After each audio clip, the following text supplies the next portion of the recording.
Uma Thomas MLA അപകടത്തിൽപ്പെട്ട കൊച്ചിയിലെ നൃത്ത പരിപാടിയുടെ സംഘാടനത്തിൽ ഗുരുതര വീഴ്ചയും ക്രമക്കേടും. സംഘാടകരായ മൃദംഗ വിഷനെതിരെ പോലീസ് കേസെടുത്തു. സ്റ്റേജ് നിർമ്മാണത്തിൽ ഗുരുതര വീഴ്ച സംഭവിച്ചുവെന്ന് എഫ്ഐആറിൽ പറയുന്നു. കലൂർ സ്റ്റേഡിയത്തിൽ ഇന്നലെ നടന്ന അപകടവുമായി ബന്ധപ്പെട്ട് പാലാരിവട്ടം പോലീസ് സ്റ്റേഷനിൽ അതിന് കേസ് രജിസ്റ്റർ ചെയ്തിട്ടുണ്ട്. അതിൻ്റെ ഓർഗനൈസേഴ്സിൻ്റെ പേരിലും സ്റ്റേജ് കൺസ്ട്രക്ട് ചെയ്തവരുടെ പേരിലും അവരുടെ പേരിലും അതിന് കേസ് രജിസ്റ്റർ ചെയ്തിട്ട് അന്വേഷണം നടത്തിയിരിക്കുകയാണ്.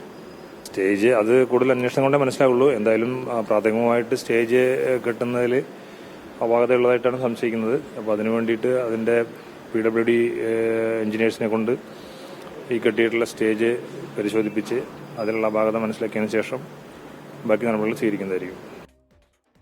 സംഘാടകരുടെ വീഴ്ചകൾ എണ്ണി പറയുന്ന ഫയർഫോഴ്സ് റിപ്പോർട്ടും പുറത്തുവന്നു. പരിപാടിയുടെ ക്രമീകരണ ചുമതല വഹിച്ച ഓസ്കർ ഇവന്റ് മാനേജ്മെന്റ് ഉടമ കൃഷ്ണകുമാറിനെ പോലീസ് കസ്റ്റഡിയിലെടുത്തു.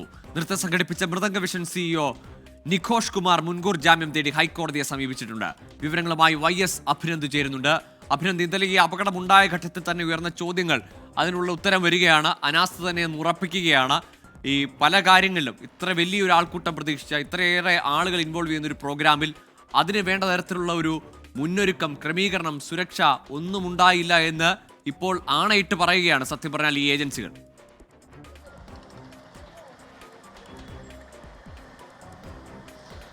തീർച്ചയായും ഗോകുൽ, അങ്ങനെ തന്നെ പറയേണ്ടി വരും. വയനാട് ആസ്ഥാനമാക്കി പ്രവർത്തിക്കുന്ന ഒന്നാണ് മൃദംഗ വിഷൻ. മൃദംഗ വിഷൻ സംഘടിപ്പിച്ച പരിപാടിയാണ് കലൂർ ജവഹർലാൽ നെഹ്റു സ്റ്റേഡിയത്തിൽ ഇന്നലെ അരങ്ങേറിയത്. 12,000-ഓളം നർത്തകരെ പങ്കെടുപ്പിച്ചുകൊണ്ട് ഒരു വലിയ മെഗാ ഇവന്റ് ആയിരുന്നു ഇവർ സംഘടിപ്പിക്കാൻ ഉദ്ദേശിച്ചത്. കുട്ടികളിലടക്കം വലിയ രീതിയിലുള്ള പണപ്പിരിവ് ഉണ്ടായി എന്ന് ഉള്ള രക്ഷിതാക്കളുടെ അടക്കം പ്രതികരണങ്ങളിൽ നിന്ന് വളരെ വ്യക്തവുമാണ്. അതിന് പിന്നാലെയാണ് ഇപ്പോൾ ഫയർഫോഴ്സ് സംഘം പോലീസിന്റെ അടക്കം റിപ്പോർട്ടിന്റെ പശ്ചാത്തലത്തിൽ പാലാരിവട്ടം പോലീസ് മൃദംഗ വിഷന്റെ സംഘാടകർക്കെതിരെ കേസ് രജിസ്റ്റർ ചെയ്തിരുന്നു. അതിന് പിന്നാലെ ഇപ്പോൾ മുൻകൂർ ജാമ്യാപേക്ഷയുമായിട്ട് ഈ മൃദംഗ വിഷന്റെ CEO D നിഖോഷ് കുമാർ ഇപ്പോൾ ഹൈക്കോടതിയിൽ സമീപിച്ചിരിക്കുകയാണ്. അതുപോലെ തന്നെ ഈ പരിപാടി സംഘടിപ്പിച്ചു കഴിഞ്ഞ തൃശ്ശൂർ ആസ്ഥാനമായി പ്രവർത്തിക്കുന്ന ഓസ്കാർ ഇവന്റ് മാനേജ്മെന്റിലെ സംഘാടകനെ ഇപ്പോൾ പാലാരിവട്ടം പോലീസ് കസ്റ്റഡിയിലെടുത്തിട്ടുണ്ട്. ACP A ജയകുമാർ അല്പസമയം മുമ്പ് തന്നെ ഇവിടെ എത്തിയിട്ടുണ്ട്.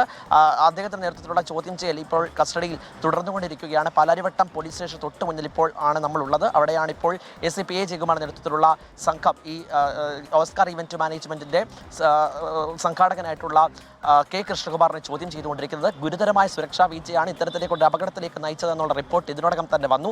GCDയുടെ ഭാഗത്തു നിന്നുള്ള വിശദീകരണം എന്നുണ്ടായത് ഗുരുതരമായ സുരക്ഷാ വീഴ്ച സംഭവിച്ചു. നേരത്തെ ഈ കാര്യങ്ങൾ പറഞ്ഞ കരാറിനനുസരിച്ചുള്ള കാര്യങ്ങളല്ല നടന്നതെന്ന് GCDയും വ്യക്തമാക്കിയിരുന്നു. GCDക്ക് ഓഗസ്റ്റ് 23-നാണ് അനുമതി ആവശ്യപ്പെട്ടുകൊണ്ട് കത്ത് ഈ മൃദംഗ വിഷൻ സമീപിച്ചത്. ഈ ഓഗസ്റ്റ് 23-ന് ഇപ്പുറം, അതായത് ഇന്നലെ ഡിസംബർ 29-നാണ് ഈ പരിപാടി നടന്നത്. ഈ പരിപാടി നടന്നിട്ട് ഇത്രയും ദിവസങ്ങൾ കൊണ്ട് എന്തുകൊണ്ട് GCD കൃത്യമായി അന്വേഷിച്ചില്ല, കൃത്യമായി നടപടികൾ സ്വീകരിച്ചില്ല എന്നുള്ള ചോദ്യം ഇതിനോടകം തന്നെ വരുന്നുണ്ട്. എന്തായാലും GCDക്കും ഈ വിഷയമായിട്ട് ബന്ധപ്പെട്ട് വീഴ്ച സംഭവിച്ചു എന്ന് തന്നെയാണ് വ്യക്തമാക്കുന്നത്. ഒരുപാട് വീഴ്ചകൾ പലരുടെ ഭാഗത്തുനിന്ന്, പോലീസിന്റെ വീഴ്ച, ഒപ്പം തന്നെ ഫയർഫോഴ്സിന്റെ വീഴ്ച, PWD പൊതുമരാമത്ത് വിഭാഗത്തിന്റെ വീഴ്ച, അങ്ങനെ നിരവധി വീഴ്ചകൾക്ക് കാരണമായി ഒരു MLAയുടെ അപകടത്തിലേക്ക് എത്തി. അതിന് പിന്നാലെയാണ് ഗുരുതരമായ ആരോപണങ്ങൾ പല ഭാഗത്തുനിന്ന് മൃദംഗ വിഷൻ ഈ പരിപാടിയുടെ സംഘാടകർക്കെതിരെ ഉയർന്നു വരുന്നതെന്നാണ് ഏറ്റവും പ്രധാനം. ഗൂഗിൾ.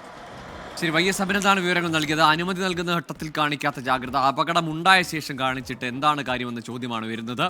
ഈ എണ്ണമിട്ട് അല്ലെങ്കിൽ അക്കമിട്ട് വീഴ്ചകൾ പറയുന്ന ഉദ്യോഗസ്ഥർ, അത് അവർക്ക് നേരെയുള്ള കുറ്റപത്രം തന്നെയാണെന്ന് കൂടി ഓർക്കുക. ഏജൻസികൾ കണ്ണടച്ചിരുന്നിട്ട് ഒടുവിൽ ഈ വീഴ്ചകൾ എണ്ണി പറഞ്ഞിട്ട് എന്താണ് കാര്യമെന്നാണ് ഓരോ അപകടവും ഉയർത്തുന്ന ചോദ്യം.